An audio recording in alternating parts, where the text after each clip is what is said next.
Thank you, Dr. Simon. We're behind a little bit, but I'd like to ask Marshall Chin, at least tell you who this guy is. He's from the University of Chicago, where he's the Richard Perillo Family Professor of Healthcare Ethics in the Department of Medicine. Thanks, David. So I'll be sharing lessons for achieving equity in healthcare settings from non-obesity fields. And I have the advantage of being like the last formal speaker. So also try to do like some synthetic work, tying together some of the other speakers' great comments. And also point out a couple areas which I think may be good for future workshop topics for this particular roundtable. And my talk is based upon our own research in multi-level interventions. 14 years now of running a couple foundation health equity programs. We've worked now with about 44 grantees doing health disparity interventions. We've done 12 systematic reviews of the health disparities intervention literature, and we're now in year 6 of an initiative at the University of Chicago to try to become a more equitable institution. And I'll go through 5 lessons, the 5 being there's no magic bullet solution, achieving equity is a process. I'll dive a little bit deeper in a couple of specific areas of social terms of health. I'll address payment incentives, which I think is one of the big areas that we have not really covered in much detail today.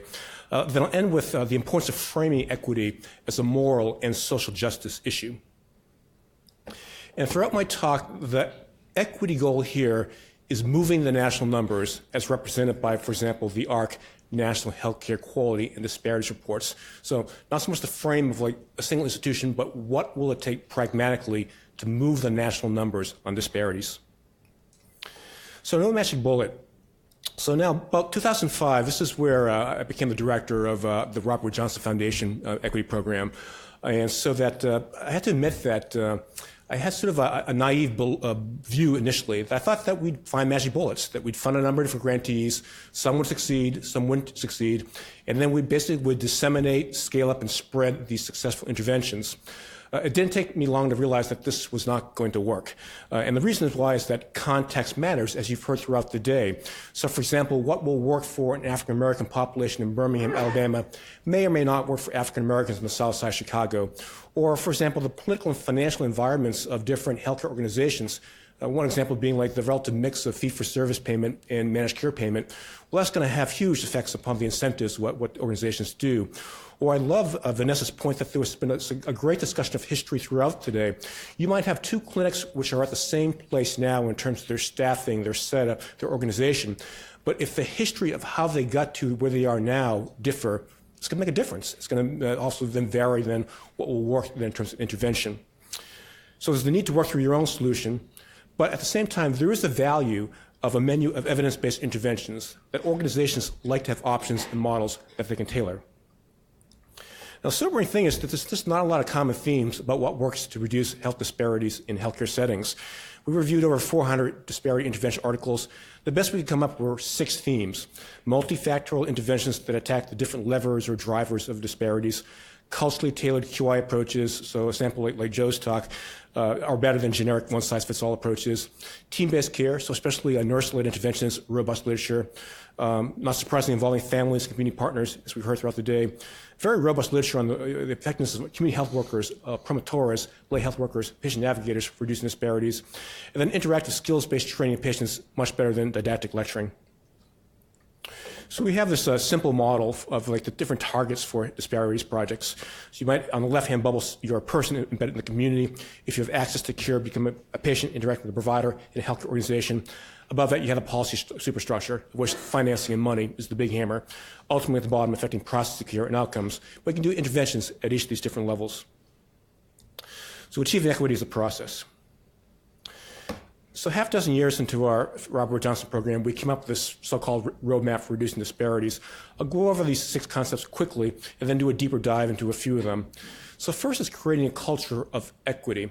So I think a lot of organizations, they'll do like cultural competency training, or they may look at their clinical performance measures and stratify by things like race, ethnicity. That's a start. But there's a lot more involved in terms of creating a culture of equity. There's this famous quote from the business world that culture eats strategy for breakfast. Their point being that you could have wonderful interventions, wonderful tactics, wonderful model programs as we heard today, but if people really don't care about equity, it's not part of the culture, it's all for moot. And so we need to spend more time thinking about how do we create the culture of equity. We'll talk a little bit more about that. The second and third have to do with embedding your equity interventions into a quality improvement infrastructure and process. That if you want your effort to be more than just a one-off, it's got to be part of a permanent structure of how an organization then improves the quality of care. The fourth is design the intervention, and I think it was Joe also who used this phrase, equity lens. So too many organizations, they basically have the rising tide lifts all boats philosophy, that you do the same generic QI intervention, well, so that should improve care for everyone, as opposed to, as you heard throughout the day, the very important need to tailor interventions to different populations. Fifth is implementation, I'll talk more about that, and sixth, sustainability, which again I'll talk more about. 2 points about quality improvement. So the root cause analysis is critical, and there is just no substitute for talking with the affected patients and communities in terms of diagnosing the problem and coming up with a solution. So a common mistake is people will talk to as proxies like an African-American physician and nurse and social worker as a proxy for the patients. Usually a mistake, because the lived experience of those folks can often be different than the patients that we may be caring for on the south side of Chicago. Then there's the need to iteratively address specific barriers and facilitators to change. Melissa mentioned this point. It's a dynamic process that you never get it right the first time. It's a changing environment, and you're not going to be smart enough to get it right the first time, so it is this iterative process. Implementation science, just to point out that so implementation science is the science of how to get things to work in the real world. There are a variety of models out there. They're all about the same. This is the VA model by Laura Damschroeder from the Ann Arbor VA, 5 different domains. How is your intervention better than the status quo? What are the external incentives, like the financial incentives? What's the culture of your organization? What are the beliefs of the individuals that you're hoping to change their behavior? And what's the process of change, planning, executing, evaluating? So you can see in some ways that many of the complex themes that people talked about throughout the day fit into these different dynamics. And it sort of raises the issue of the complexity and the need to pay careful attention to each of these elements then in the implementation if you want things to work. We've had wonderful talks on social terms of health. It's really been a sort of a wonderful day, and I've learned a lot. I'm going to make 2 points here in terms of the healthcare setting. I think most healthcare organizations, the most they'll do is the first bullet here, addressing individual patient social needs. So right now, people are screening for social needs, referring to community-based resources, trying to develop an information loop so information then comes back to the health organization. It's part of their population health management with a special focus is on basically the high utilizers, the costly patients that are costing the system money. There are relatively few organizations that are doing what I think has been sort of the message throughout the day of the importance of addressing the underlying structural drivers. I've advocated for having free, frank, fearless discussions about structural racism, colonialism, and social privilege, and then the importance of intersectoral partnerships. And let me go into a little more detail. So a couple of years ago, I spent 3 months in Aotearoa, New Zealand, comparing what the 2 countries are doing in terms of health equity with the U.S. And one of the great privileges was working with a great team there, including 3 Maori investigators, the indigenous peoples of New Zealand on the left here. And we had lots and lots of fearless, frank, honest discussions about particularly colonialism. I have much better appreciation for colonialism now. And I've come to the conclusion that either within an organization or as a nation, we really can't get to where we need to go unless we have these tough discussions as a country. Siobhan, in her presentation, she didn't say it in her formal remarks, but in the discussion, you'll remember, she did make that same point. It's a very important point, and I agree with her very much so. She raised this point also in the discussion that, why is this a hard issue? And there's a variety of reasons why it's hard to discuss, but I think that one of the big ones is that power is the issue. It's the control over resources. It's the control over the historical narrative. We heard this in a number of different talks. I think Joe Swine talked about this also. There's also, very importantly, control over the current framing of the health disparity issue. So, for example, is this an issue of individual responsibility versus an issue of structural drivers? So this is one, I understand like one of the upcoming workshops here is going to be on communication. This should be a key topic for that particular one. How do you message in a way that you can mobilize everyone? Actually, I think one really important point to make is that, especially with today being focused mostly upon race, ethnicity, it's really important that we don't make people feel out of the circle here, that everyone needs to contribute for this. And so if you're, a white male and you're committed to this issue, we need everyone's help, and we need to make sure in the messaging that we bring everyone in.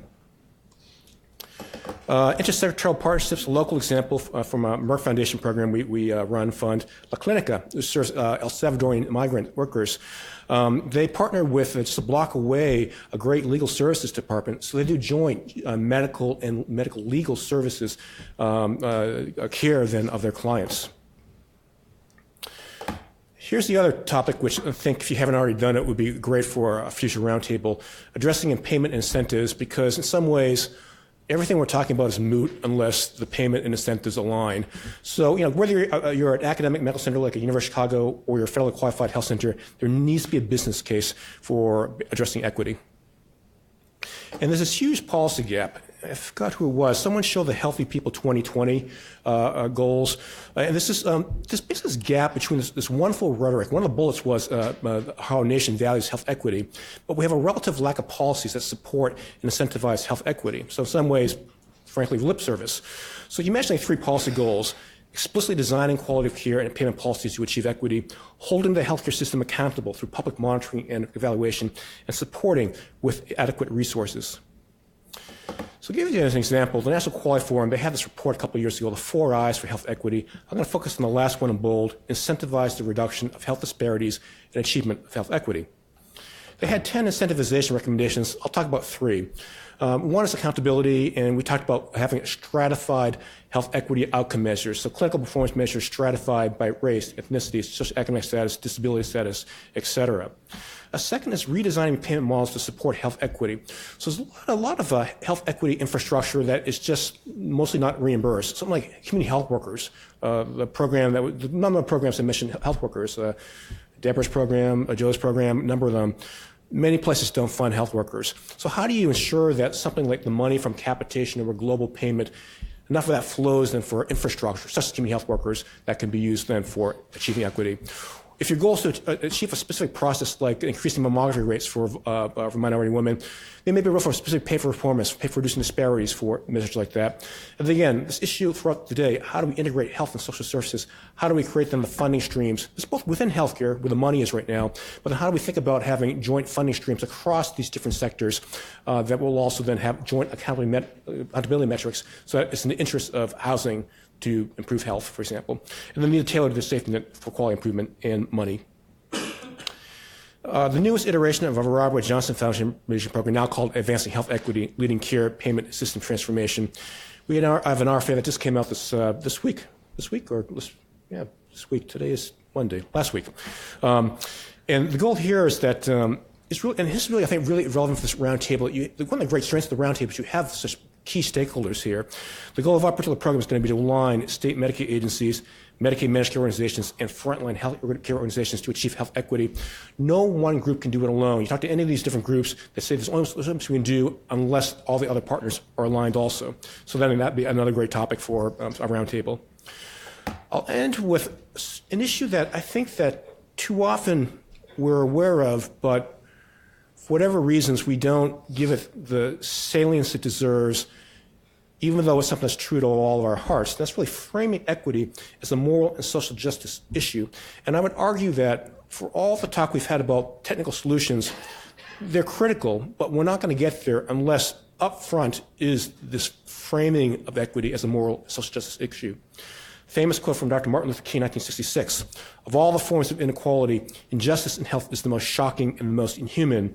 Argument being that for other aspirational areas of human attainment, whether it's employment, whether it's general well-being, education, you couldn't do that unless you had your basic health. The other line of thinking to draw in here is from distributive justice. The greatest American philosopher of the 20th century in this justice is John Rawls, who was a professor at Harvard. He introduced the idea of the veil of ignorance.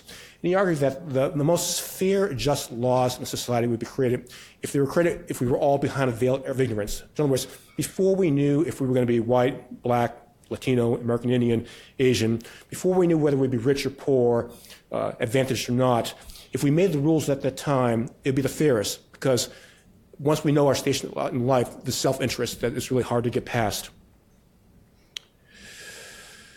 This is from our New Zealand U.S. paper that the middle is the healthcare system, but you see on the outside culture, history, values. these huge issues are the ones which really are the ones that drive. Remember that quote about culture eats strategy for breakfast. One of our grantees for the Merck Foundation is St. Mary's Clearwater Valley in Frontier, Idaho. And I was so impressed on the site visit that you look at their name tags, their ID badges, there's a second badge attached, which is their personal mission statement. And each of the new employees, they have a half-day of retreat where they spend half a day coming up with your own personal mission statement. This is the one of the Chief Medical Officer, Kelly McGrath, which he titled Health and Harmony. With compassion, gratitude, integrity, and joy, I guide myself and others to treasure the beauty and goodness in our world and to discover and achieve the unique ways in which we're called to make it even better. If you think about motivation, I mean, there's external motivators, but really the most important motivator is intrinsic motivation. There's only so many things you can incentivize. And so it does become an issue of culture, values, and a moral and social justice issue. So you may be saying, well, Marshall, you're Pollyanna. It's just that, we have a very divided country right now, partisan country. How are you going to get people to agree on something like health equity? During our time in Idaho, it was the fall, the middle of the election, and so we saw these two signs there. Janice McGeachin was a candidate for lieutenant governor, Republican. Her logo was Keep Idaho Conservative, Love America, Love Idaho. And Ms. McGeachin won her election. Also at the time, there was a referendum, ballot item 2, which was to expand the ACA to Idaho. It passed by like about a 2-to-1 margin.